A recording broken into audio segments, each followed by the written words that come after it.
ฟังแล้วล่ะ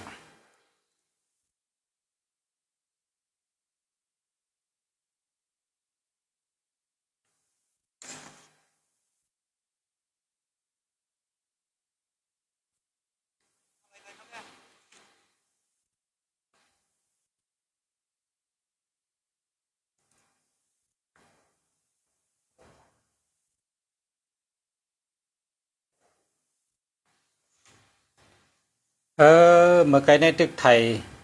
มันทำดุดกลางกุ้ยค่ะเมื่อไกลในตึกไทยกลางกุ้ยค่ะกันต่อคันนะเมื่อไกลตึกดาดว่ามันเป็นตั้งหยุ่มยำกันเนาะมาซุงค่ะมาซุงค่ะมาซุงค่ะมาซุงพ่อแม่พี่น้องผู้ถมยินกูก็กูก้อนค่ะเนาะอันนี้เป็นตั้งหยุ่มยำก้นเฮาอยู่ดีเนอโหเจอเผอมันเป็นตั้งหยุ่มยำและอันเป็นกึกจากที่เผาจากที่มันก็เปว่าปู่เฮานายเฮาปอเท่าเฮาเมเท่าเฮาปอเฮาเมเฮาปีเฮาน้องเฮาหน้าเฮาอาเฮาเฮาก็เลยใหญ่มาเนเกนาการสละปอเท่าเฮาก็เป็นสละเฮ็ดไหนเฮาก็เฮาปอเท่าเป็นสละเฮาก็มาเป็นสละนาการสละเฮ็ดสังไรเฮ็ดสละล่ะนี่ก็ว่าปอเท่าเฮาเฮ็ดสละเฮาเป็นล้วนพอเขาก็เลยมาก็พอเขาสอนเขาเต็มมือเขาก็เรียกเฮ็ดจองว่าเฮ็ดจักจาว่าห้างขี้พึ่งว่าแค่เต้นแค่อ้างว่าเฮ็ดกอกซ้อมต่อเฮ็ดอดหมอกว่าจะนี่เต็มมือเขาเป็นลูกอ่อนเล็กๆเขาบ่บอกกูเมียวก็เพราะว่าพอเขาเป็นฉลาดหลงในเขาเลยนุกหนูอยู่จอมสลามาเต็มมือก็เรียกแลเขาเป็นฉลาดจังว่าตั้งหยุ่มย้ำในมันอยู่ในหัวใจเป็นตั้งหยุ่มเพอตั้งหยุ่มมันสุเจ้าหยุ่มจอมเฮาแลในก็ห้อมว่าเฮาเปิ้นก่อมจังวะมาอยู่จอมเฮาแลมาหยุ่มเหมือนเฮาแลในก็เปิ้นก่อมจังวะมันเป็นสิทธิของเผอของมันมันเป็นสิทธิของเผอของมันไงใครหยุ่มจังหือก็หยุ่มใครรัดจังหือก็รัดใครเฮ็ดจังหือก็เฮ็ดพอมีตังเสือเจอพอสบายเจอพอมีพรดีและมีตังเสือเจอก็ยินดีจอมขนาดในก็เปิดมีพ่อแม่พี่น้องเฮาตีเมืองเฮาเนาะเพิ่นก็หยุ่มยำเมืองนุ่งชาเพิ่นก็ขย้อนมาว่าอันเฮาโกไก่พระราเป็นเจ้าอันเฮาโกไก่เจ้ายาหันตาเขาพระเป็นเจ้าเขาเจ้าศิวลีขี่จ้างขี่ม้าเจ้าศิวลีขี่เป้อันนั้นก็เจ้าอุปกุเจ้าสังเกตเจเจ้าสังเกตเจเจ้าพระเป็นเจ้ากูเมียวเนาะพระเป็นเจ้ากูเมียวพระเป็นเจ้าก็มีน้ำเนาะพระเป็นเจ้าท่านสันช่องว่ะพระเป็นเจ้า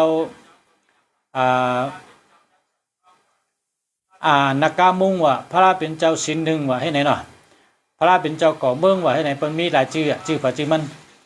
กำในเฮาได้มาลัดลองว่าคนตีย้อนมาใน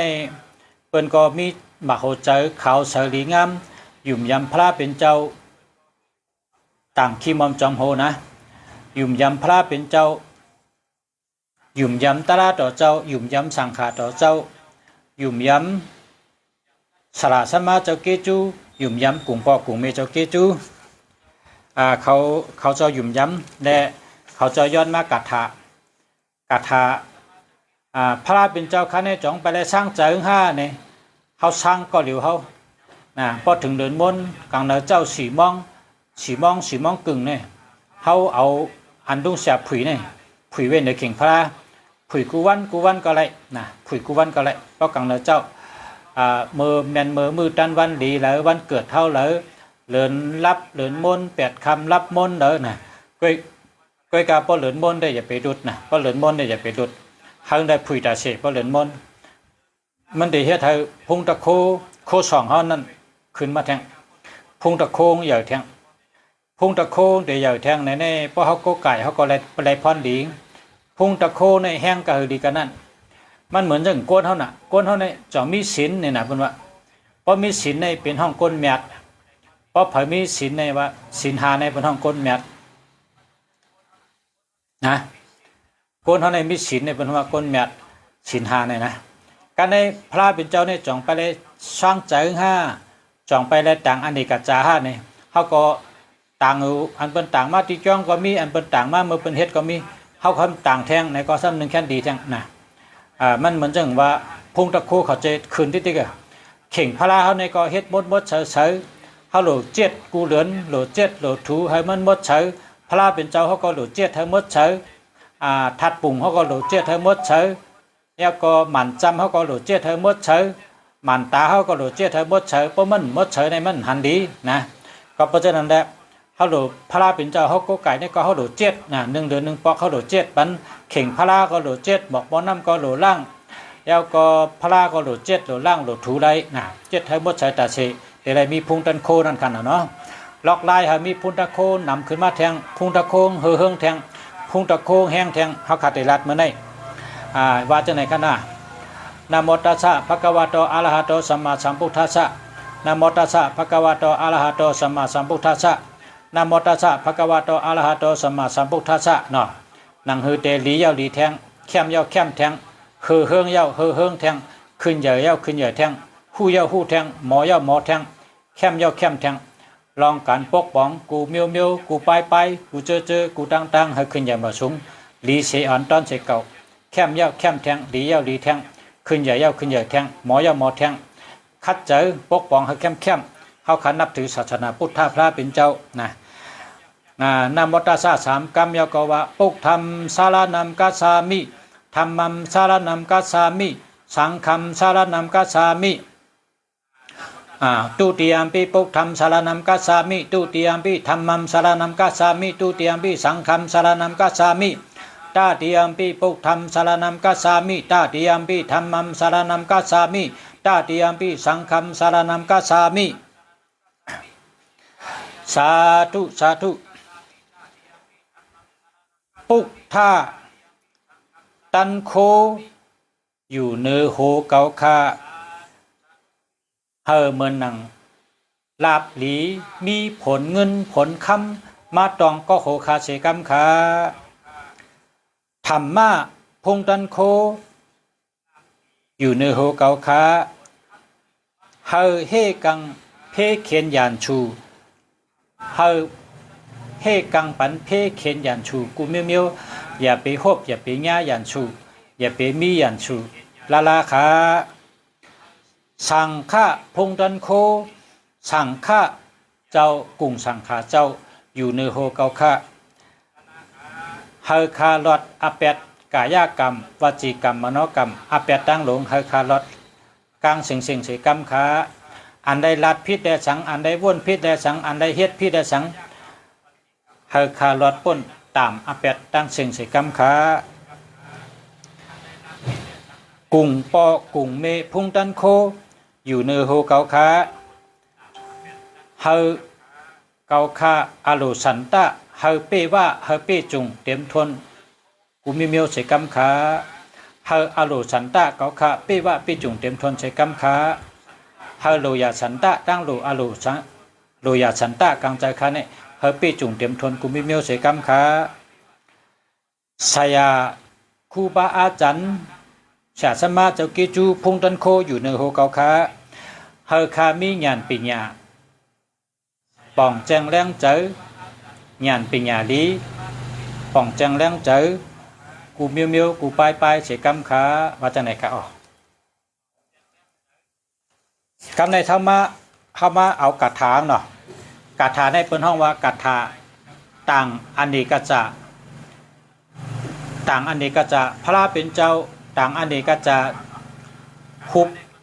ห่างอันเฮาโกไก่เนี่ยก็เป็นโคสองกูเมียวเนี่ยก็เป็นโคสองอันเฮาจับตัวเฮาจะไหนเป็นแสงเป็นมังกรเป็นนาลีเป็นลักพอยเป็นผ้าเรียกไหลจะไหนโคสองตะกะโคสองอ่างตะกะอ่างพลาตะกะพลาคุณผีคุณสางเจ้ายาหันตาจะไหนเจ้าอะไรจอมกันเชิงๆนะเพ เพราะว่าพอเฮาเฮ็ดจังได๋ในพุงตะโคงที่ใหญ่มาติ๊กๆเห็นเนาะพอเฮาเตเอามาสองจับตัวเนี่ยเฮาก็ว่านะโมตัสสะภะคะวะโตอะระหะโตสัมมาสัมพุทธัสสะนะโมตัสสะภะคะวะโตอะระหะโตสัมมาสัมพุทธัสสะนะโมตัสสะภะคะวะโตอะระหะโตสัมมาสัมพุทธัสสะเพราะว่าอันนี้เป็นโคสองเฮาว่านี่เนาะอันนี้เป็นโคสองอันนี้เป็นโคสองเฮาว่านี่นะอันนี้เป็นโคสองเฮาว่าอกทะอาราธนานัมธัมมะอาราธนานัมสังฆาอาราธนานัมปกธรรมปะสิทธิเมธรรมัมปะสิทธิเมสังฆัมปะสิทธิเมสาธุสาธุคาเดียวโคสองในมาสองจับตัวคะเฮาคะลาบลีเสกัม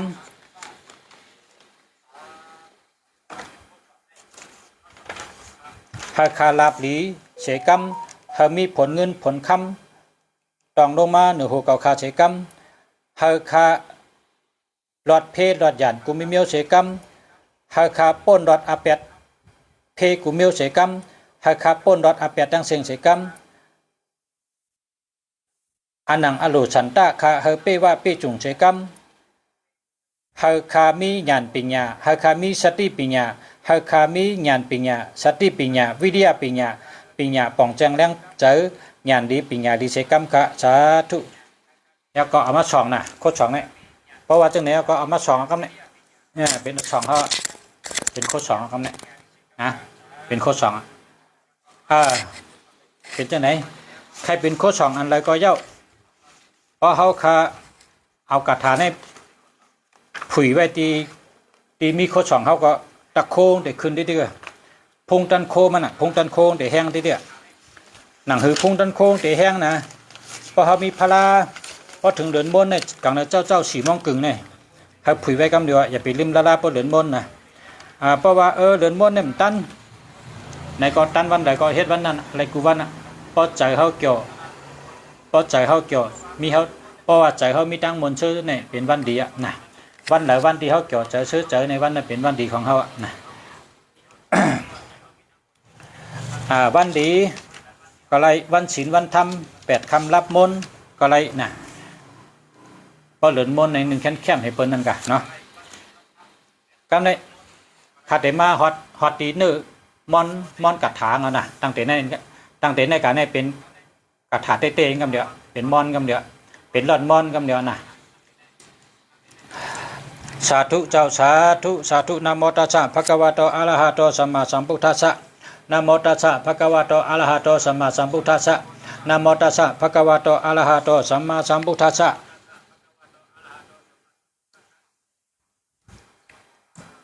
อเนกะสาติสัมสาลัมสันทาวิสัมอนิปิสัมกาหากาลัมกาเวสันโตตุขาสาติปุงนาปุนัมกาหากะลากะติกทอติปุงนาเกหัมนากาหาสิสัปปาเตภาสุกาแพกกากาหากูตัมวิชังคาตัมวิชังคาลากาตัมสิกตัมตานานัมขายะเมจจากาอเนกาสาติสัมสาลัมสันทาวิสัมอนิปิสัมกาหากาลัมกาเวชันโตตุขาสาติปุณาปุนัมกาหากาลากะติกทอสิปุงนาเกหัมนากาหาสิสัปปาเตภาสุกาแพกกากาหากูตัมวิชังคาตัมวิชังคาลากาตัมสิกตัมตานานัมขายะเมจากาอเนกาสาติสัมสาลัม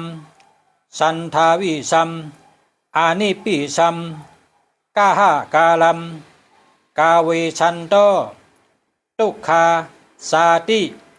ปุงนาปุณนัมกาหากาลากะติกทอสิปุ ปงหน้าเกหัมหน้ากาหาสิสัปปาเตพาสุกาแพกกากาหากูตัมวิชังฆาตัมวิชังคาลากาตัมสิกตัมตานานัมขายะเมจากา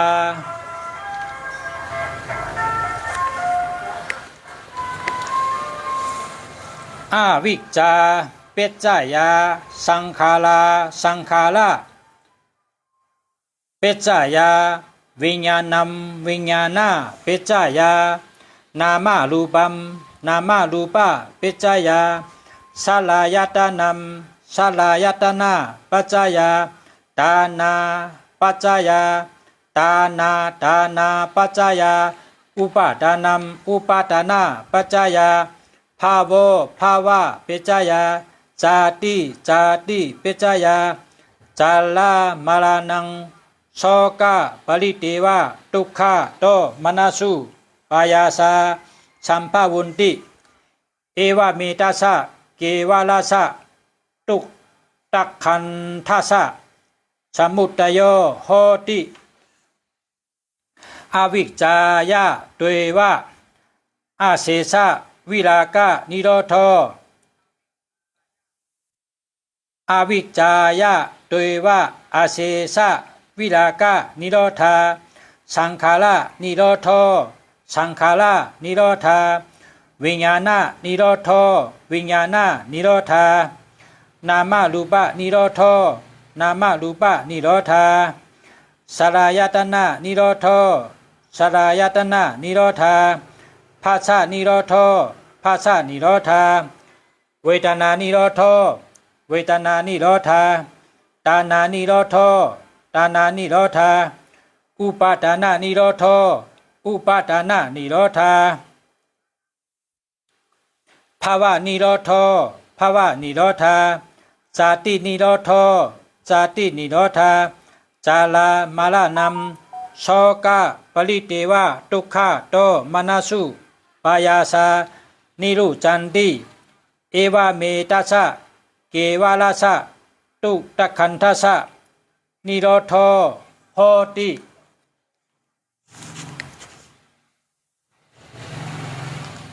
ยะตาหาเวปาตุภาวันติธัมมาอัตตาปิโนสายโตเปียมานัสสะอัตตสะแกงคาวะปยันติสัปปายะโตปัจจานาติสาเหตุธัมมัมยะตาหาเวปาตุภาวันติธัมมาอัตตาปิโนสายโตเปียมานัสสะ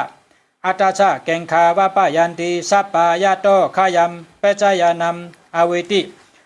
ยะตาหาเวปาตุภาวันติธัมมาอัตตาปิโนสายโตเปียมานัสสะวิตูปยัมติทัติมาลาเสนัมสุริโยวะอภาสยะมันตะละคัมสาธุสาธุสาธุ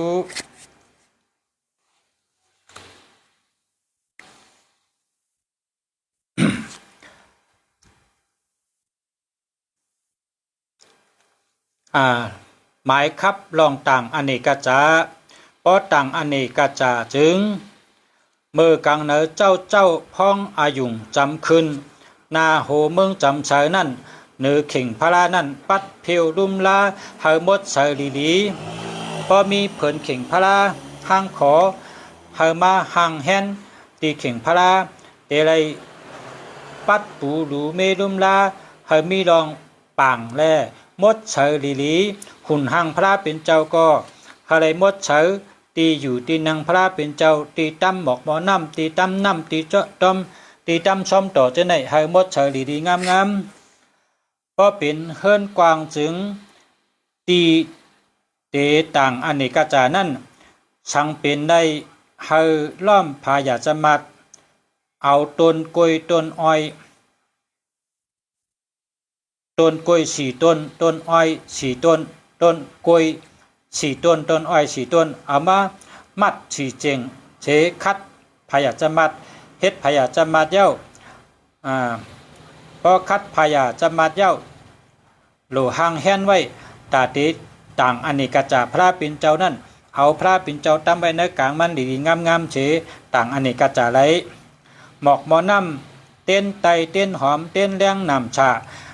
น้ำชาน้ำกัดน้ำเย็นออกจากข้าวช่อมหมักไม้ข้าวมุนข้าวป้องหมักตั้งกินก็เป็นหมักไม้หมักตอกหมอกไม้เจ้าในต่างไรกูเมียวก้วยกาต่างช่อมต่อในเผออย่าไปต่างเนื้อปลาไข่ไก่เจ้าในอย่าไปต่างลา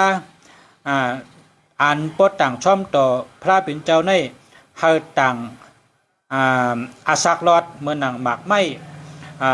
หมักจอกหมักหวานหมักแก้มคองหมักไม่หมักตอกในเตะลายอยู่เฮาต่างอาสักลอดกุ้ยโปต่างช่อมต่อพระปิ่นเจ้าในหลู่ไรต่างอาสักลอดกุ้ยอย่าปีป้าเนื้ออย่าปีป้าป๋าลาเราก็อำหลูป้าเนื้อป่าก็อำหลูป้านะอันนี้หลู่ไรไว้ชัดตี้เฮาโกไก่นับถือศาสนาพุทธพระปิ่นเจ้าในอย่าไปต่างลาที่พระปิ่นเจ้าเย้าก็มือต่างอันนี้กระจาในก็อย่าไปเอาเข้ามาลาอย่าไปต่างเนื้ออย่าไปต่างป่าอย่าไปต่างเราลาเฮาแฮนอันที่เป็นพักอาสักลอดหมักไม่หมักตอกหมอกหอมกับดูด้านพระปิ่นเจ้าเจ้าในก็เข้มแดบหนายาวอันเป็นหมอกยาเงินหมอกยาค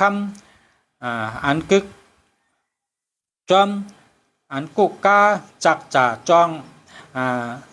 หมอกเจ้านั้นไม่จะเปเจ้านั้นเลยถูเฮมังเขไม่กังเจ้าในเลยเห็นไว้ก็เลยอยู่จอมหนังปองเป็นได้จอมหนังบางทีก็เย้าตีสั่งขาเจ้าเขาสั่งในป้านนั้นมีสั่งก็ไรมีหมอกให้เขาแตกให้ก็ไรตั้มตีปากนาพระเป็นเจ้าเพิ่นหมอกยาเขาแตกยุกกับหลุดด้านพระเป็นเจ้าว่านามตชาติสามกรรมเสวาคาเขายุกดูอาบกับหมอกเขาแตกตั้มตีพระเป็นเจ้าไหนเย้าดูไรกับเสจังไกไวเย้า เจือมือไปกับสังขานั้นสังขาเจ้าที่ได้โฮมกันเสต่างอเนกจาเกลิดจอกหมอกยาเงินหมอกยาคำอันตะกาเฮ็ดไว้นั่นขึ้นเอาปืนในข้องพญาจมัดนั่นตาพ้องว่าสังขาเจ้าเขาตึกต่างอเนกจาอยู่นั่นพระราตกาเขาอันโตตั้งเจอนั่นโลอ่อนกันนั่งลีนับย้ำไว้ชาดีๆอย่าไปอุบกันอย่าไปลัดต่อกันอย่าไปตักเสียงอย่าไปโอนอันโมเมอย่าไปโอนอันโมเมลาพ้องเจ้าเขาลอดกระถาต่างอเนกจานั่นเสียงกองเสียงมองก็อ่ำโลโมเสียงอุบเสียงลัดก็อ่ำโลโมให้นิมโตนิมเจอให้มีสติปัญญาสมาธิปัญญาวิริยะปัญญาสติสมาธิดีๆนั่งไว้ตัวนิมเจนิมเฉยกมือไว้มือพ้องต่างอเนกจาพระเป็นเจ้านั้นพร้อมกันไตเต้นหอมเต้นแดงเสกันต่อพระเป็นเจ้ากรรมกันต่อพระเป็นเจ้าก็ว่านามตัสสะสามกรรม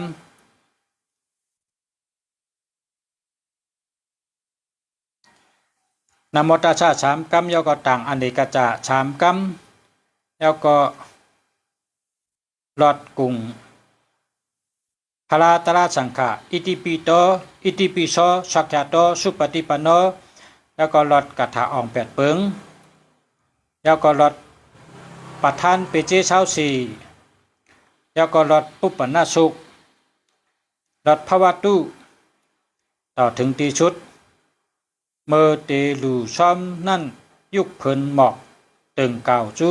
พระเป็นเจ้าเฮาเสียตะกาพร้อมกันลูด้านชมต่อพระเป็นเจ้าว่าอรหัตติการต่างชมต่อนั่นกะพร้อมกันเฉแลจังกันต่อยตนาแม่สามเจ้าเฮ็ดในก็เป็นอันเย้าตัวดีงามเย้านะครับมีเนื้อปับเจ้าชาหลงเจ้าชาวายามะธรรมจริยะเมืองเก่าตั้งย่านเต็มไว้นะครับเนาะอันนี้ก็พ่อแม่พี่น้องเขา เมื่อไหร่ก็เจอตีหมอขอห้างกุ้ยนั่นน่ะเนาะเจอตีหมอขอห้างกุ้ยเจอตีหมอก็ขุยในยูทูบไปในแข่งพิาเขาเพราะวันเดินมนนั่นน่ะ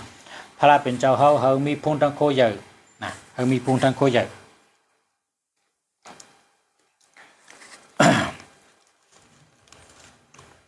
ใหญ่แทงดีแทงนั่นน่ะเนาะเฮงเข้มนั่นน่ะเมื่อไกลใน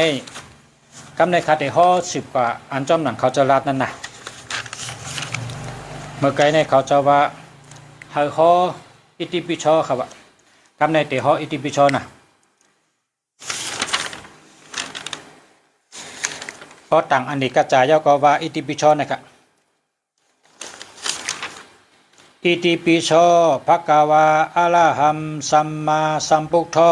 วิจจาจารณะสัมปันโนสุขโตโลกวิทูอนุตตโรปุริสะธรรมะสารถิสัทธาเทวะมนุสานัมพุทโธภะคะวาติสัจจโตภะคะวะโตธัมโมจันติทิโกอากาลิโกเอหิปัสสิโกโอปาเนยิโกปัจจตังเวทิตโปวิญญูหิติสุปฏิปันโนภะคะวะโตสาวกสังโฆอุสุปฏิปันโนภะคะวะโตสาวกสังโฆญาญาปฏิปันโนภะคะวะโตสาวกสังโฆสามิจิปฏิปันโนภะคะวะโตสาวกสังโฆยะติตัมจัตตาริปุริสะยุกานิอัฏฐปุริสะปุกกะลาเอสะภะคะวะโตสาวกสังโฆอาหุเนโยปาหุเนโยตักขิเนโยเห็นจาริกะละเนโยอนุตตรัมปุญญเกตัมโลกาสาติ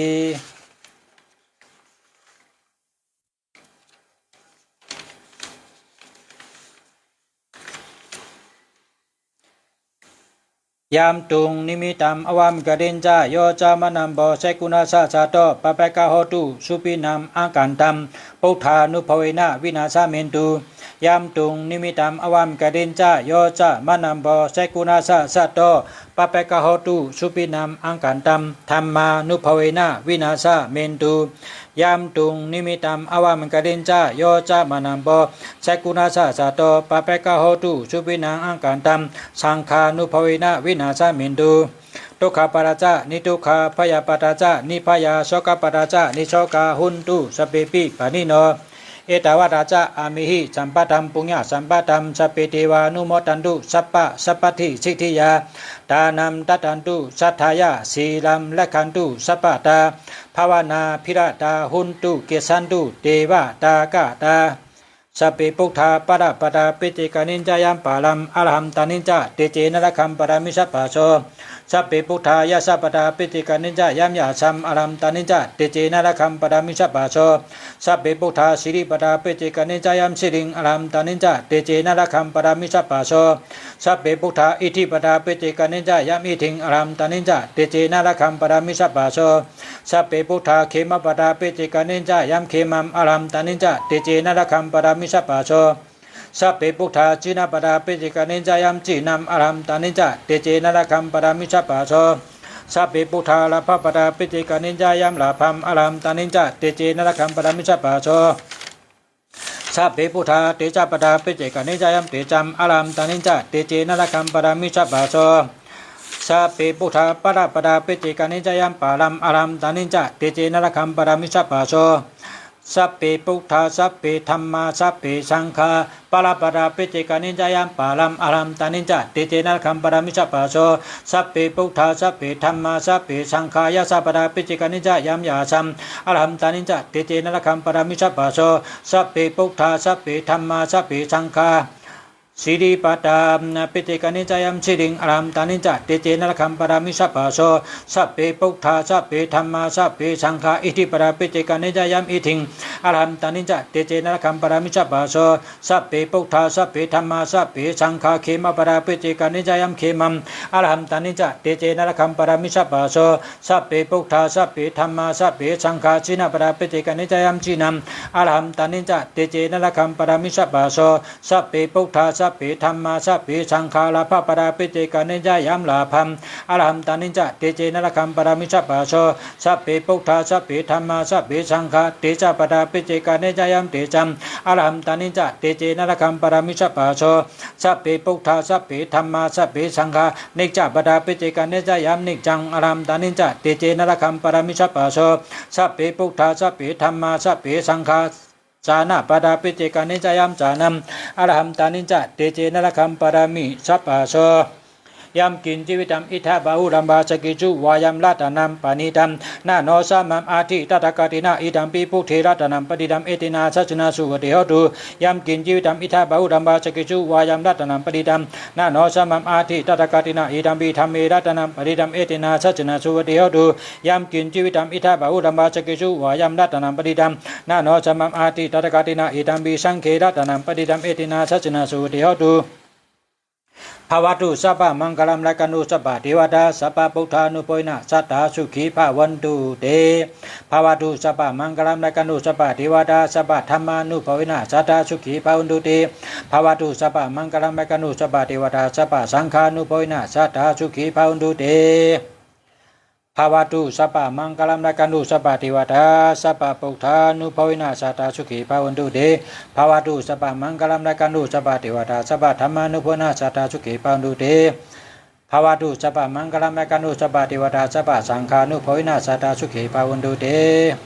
มหาการุณิโกนาโทหิตายะสัพพปานินัมปุริตวปรมิสัพพปะโตสัมปติโมตมัมเอตินาเสจาวิจนะโสติเตโยตุสัพพะทาจายันโตปฏิยมุริสักยานัมนันติวุติโนเอวะมิวะจโยโหตุจยาชุจยมังกะเลอปราจิตาปะเรงเกสิเสปุตุวิปุคาเลอภิเจเกจัปปะปุถานัมเอกปะโตปะโมตติสุนกตัมสุเมงกะตัมสุปะปะตัมสุติตัมสุกโนสุโมโตจาสุอินตัมเปมะจริจุปะเตกินัมกายกรรมังวาจกรรมังปะเตกินัมปะเตกินัมมโนกรรมังปณิติเตปะเตกิเนปะเตกินานิกาตวนาลาพันตติปะเตกิเนเดยะตาลตาสุขิตาวิรุฬาพุทธาชาจาเนอโลกาสุขิตาโหตาชาจปิญญติปิเดยะตาลตาสุขิตาวิรุฬาพุทธาชาจาเนอโลกาสุขิตาโหตาสหจปิญญติปิเตอัฏฐาลัทธาสุขิตาวิรุฬาพุทธาชาจาเนอโลกาสุขิตาโหตาสหจปิญญติปิปุปปนาสุตัมนิติตัมสาธุสาธุสาธุสาธุพาหุงสาสามาปินิมิตาสาธุพาหุงสาสามาปินิมิตาสาธุตันนัมกิติเมกรามุดิตากรัมชาเจนะมรัมตานาติธรรมวิตินาจิดาวามุนิโตธรรมเตชะสาปตุมิจังกรานิมาลาติกามาปิโยจิราจบราติงโกรัมปานารวะกามามะกามะตะเตคัมคณิจุตันดาวิตินาจิดาวามุนิโตธรรมเตชะสาปตุมิจังกรานินาลากิดิงกาจาวารามาติมตาบุตัมเตวิเกจักามาจานิวาสุราดุนันธรรมิตาบุสิกาวิตินาจิดาวามุนิโตธรรมเตชะสาปตุมิจังกรานิ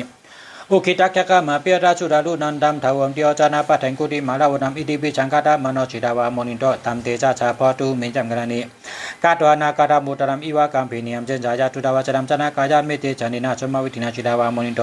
ธรรมเตชะชาพอตุมิจังกรณีเจจามยายาอธิจักกะวาดาเกตงวาดาปิโตปิดามานัมอธิยันตาโพธัมปัญญาปฏิปัจจริโตจิดาวามุนิโตธรรมเตชะชาพอตุมิจังกรณีนันโตปนันดาภูจากามิวิธัมมะอิติงบุเทระเทระภูจากนาทุนาปะยุนโตอิทุปฏิสาวิตินาจิดาวามุนิโตธรรมเตชะชาพอตุมิจังกรณีตุกะติติภูจากนาตุดาธรรมเปมังจุนังจุริไมติงปะกาปิธานัมญาณากะเทนาวิตินาจิดาวามุนิโตธรรมเตชะชาพอตุมิจังมังกรณีปุถโธอิติปิโสภะคะวาปุถโธภะคะวาติอิติปิโสภะคะวาสัมมาสัมพุทโธย้อนหาเงินคำไหลเข้ามาจูคากูภายกูตั้งเสกรรมขะเอตินาเสจาเวจนาทิธามิปุถโธอิติปิโสภะคะวาปุถโธภะคะวาติอิติปิโสภะคะวาสัมมาสัมพุทโธย้อนหาเงินคำไหลเข้ามาจูคากูภายกูตั้งเสกรรมขะเอตินาเสจาเวจนาทิธามิปุถโธอิติปิโสภะคะวาปุถโธภะคะวาติอิติปิโสภะคะวาสัมมาสัมพุทโธย้อนเงินคำไหลเข้ามาจุขะกูภายกูตั้งเสกรรมขะเอเตนะเจจาเวจินะอธิษฐานมีสาธุสาธุสาธุเนี่ยคำเดียวปะอันได้เป็นอ่องแปดเปิงค่ะเนาะอ่องแปดเปิงก็ลดอ่องแปดเปิงเอาขยาวขนาดเนาะคำเดียวปะพอไม่พี่น้องเขากาถาในเอาผุยไว้เนื้อทงเขาส่อง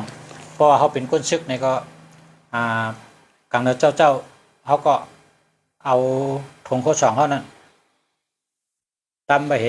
เอา เอาพงเขาในผุยกระถานให้ใส่เปิ้นว่าต่างอันเอกจามันน่ะนะต่างอันเอกจามันน่ะช่องเจอมันน่ะนะช่องเจอมันเฮ็ดให้มันมีพุงตันโคใหญ่พุงตันโคแห้งเพราะเขาส่องขวางเลยของจอยเขาไรกูไผ่กูตั้งอยู่ดีกินหวานรอดเพชรรอจันเพชรก้างหยันก้างอันดีเขาชุดต้องกองเตะไรเตรียมทนนั่นขนาดเนาะตั้งดูเขากองเตะเตรียมทนนาการเขากองเตะไรอ่องมันนาการขึ้นใหญ่เฮืองน่ะนาการขึ้นใหญ่มาสูงเพราะเขาเป็นก้นเฮิรนก้นเย่เขามีพระราตีหอตีเฮิรนก็ผุยไว้ในเข่งแพ้เขากลางนาเจ้านาเมืองแรงครับบอก4 โมงครึ่งนี่กัน4 โมงครึ่ง4 โมงควายนะ4 โมงควายผุยไว้กลางนาเจ้า4 โมงควาย4 นาฬิกาควายเนาะ4 โมงครึ่งเนี่ยนะ4 นาฬิกาควายผุยไว้ในเข่งแพ้เขาเพราะผุยไว้ก็เฮ็ดให้พุงตะโคโคสองกุมิเมียว